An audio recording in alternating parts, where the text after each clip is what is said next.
जय मसीह परमेश्वरलाई महिमा भएको होस्। तपाईँको अगाडि फेरि पनि परमेश्वरको वचन लिएर उपस्थित भएको छु।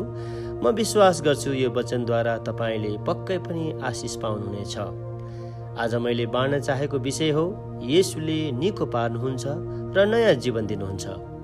यूहन्ना रचित सुसमाचार 5 अध्यायको 1देखि 14 पद हामी हेर्न गइरहेका छौँ।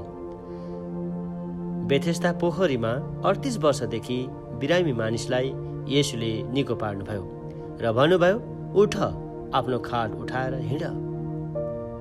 येशूका लागि केही कुरा असम्भव छैन। लामो समयको समस्या पनि येशूले तुरुन्त समाधान गर्न सक्नुहुन्छ। जसरी लुका 18 अध्यायको 27 पदमा लेखिएको छ, उहाँले भन्नुभयो, मानिसहरूका लागि जे कुरा असम्भव छ त्यो परमेश्वरका लागि सम्भव छ। येशूले पहिले पहल गर्नुहुन्छ, अर्थात् हामीले खोज्नु अघि नै येशूले हामीलाई खोज्नुहुन्छ। पहिलो यूहन्ना 4:10 यसरी लेखिएको छ, प्रेम यसैमा छ कि हामीले परमेश्वरलाई प्रेम गरेका होइनौँ, तर उहाँले हामीलाई प्रेम गर्नुभयो र हाम्रा पापको प्रायश्चित हुनका निम्ति आफ्ना पुत्र पठाउनुभयो। विश्वास र आज्ञाकारिता। येशूको वचन मान्दा अर्थात् आज्ञा पालन गर्दा हाम्रो जीवनमा चमत्कार हुन्छ। हिब्रू 11:6 भन्दछ, विश्वास बिना परमेश्वरलाई प्रसन्न पार्नु असम्भव छ, किनकि जो परमेश्वरको नजिक आउँछ त्यसले परमेश्वर हुनुहुन्छ र उहाँलाई खोज्नेहरूलाई उहाँले प्रतिफल दिनुहुन्छ भन्ने पक्का विश्वास गर्नुपर्दछ। यसकारण पापबाट टाढा बस्नुहोस्।